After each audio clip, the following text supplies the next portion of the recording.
Bonjour à tous, mon nom est Alain Doutreau-Lepont. Je suis professeur de sciences à l'Institut Saint-Roch-Espa. Je suis également référent numérique de cette école depuis 1999 et l'arrivée des premiers centres cybermédias. J'ai aussi eu la chance de travailler pour l'ASBL EduKit.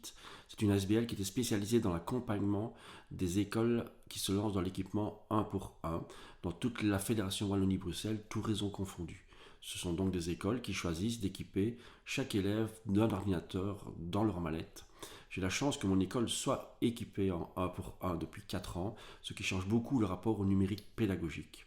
Je suis également formateur indépendant, je forme notamment pour Bibliothèques sans frontières, Forecast, EduLab et d'autres ASBL. En plus de mes cours de sciences, j'ai régulièrement donné des cours de TIS, donc de technologie de l'information et de la communication, aux élèves.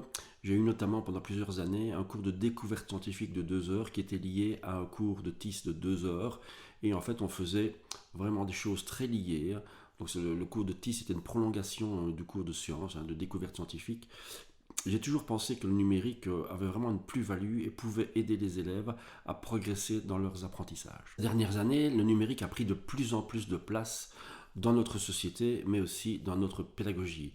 Ça devient un outil incontournable et il est temps pour nous d'essayer d'apprivoiser ces outils, ces différents outils, et les mettre à profit dans notre enseignement.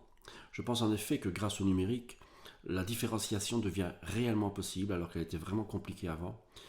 Et aussi l'idée, c'est d'apprendre à ces digital natives, donc nos élèves dont on pense qu'ils sont très performants avec le numérique. En fait, oui, ils savent se servir d'un smartphone pour aller sur les réseaux sociaux, mais dès qu'il s'agit de produire ou de collaborer, ils sont assez maladroits.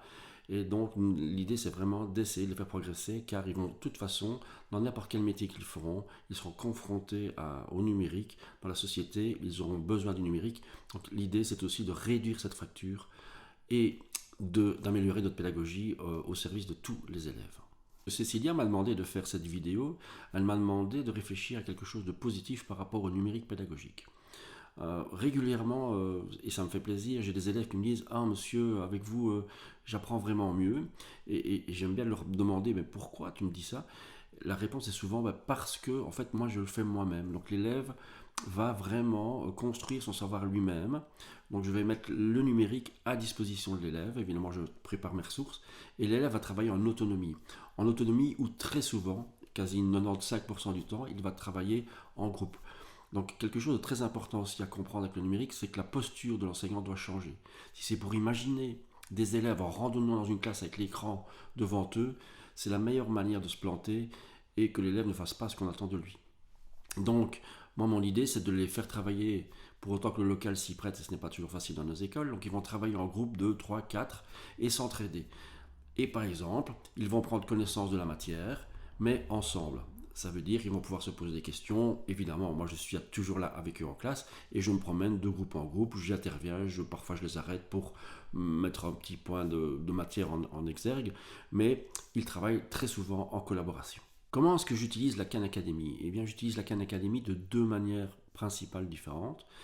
J'utilise la Khan Academy pour que mes élèves prennent connaissance d'un point de matière, d'un chapitre, grâce à un parcours dans la Khan Academy. Je vais donc leur donner toute une série de travaux dans Google Classroom, puisque c'est la plateforme que mon école utilise, et les élèves vont prendre connaissance de la matière en autonomie. En autonomie, ça ne veut pas dire tout seul. En autonomie, ça veut dire souvent, et très souvent, quasi chaque fois, par groupe. Ils sont par 3 ou 4, et ils vont s'entraider à prendre connaissance. Ça veut dire qu'ils vont se poser des questions s'ils ne comprennent pas la matière, questions de vocabulaire par exemple, ou de concept. Évidemment, ils peuvent faire appel à moi, et ils ont aussi accès à Internet.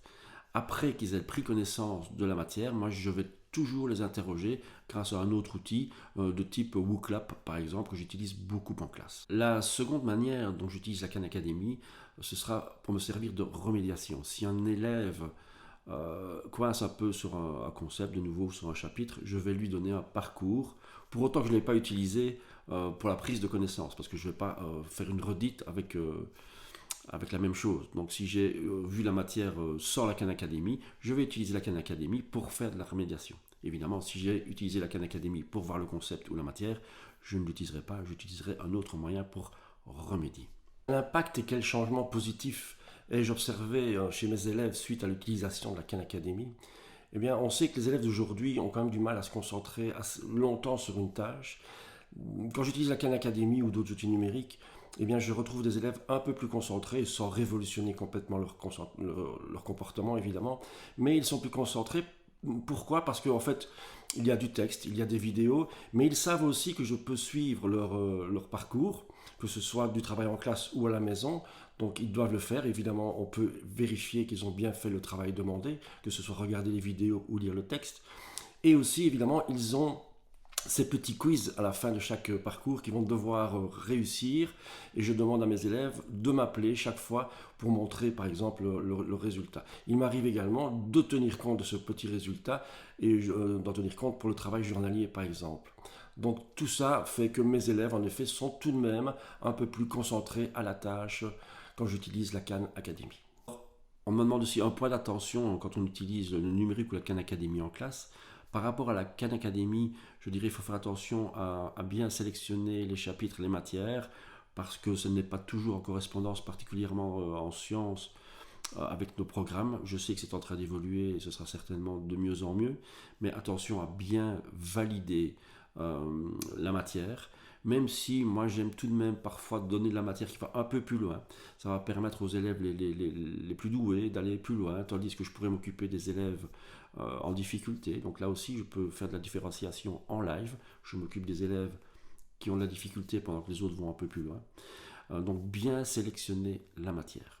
Et par rapport au numérique en général, faire du numérique, ça suppose quand même, vraiment, comme je le disais tout à l'heure, un changement de posture. Donc le professeur ne doit plus rester sur son estrade.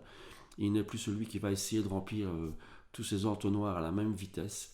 Il va donner du travail à ses élèves et idéalement, c'est que l'élève devienne producteur et plus consommateur de numérique.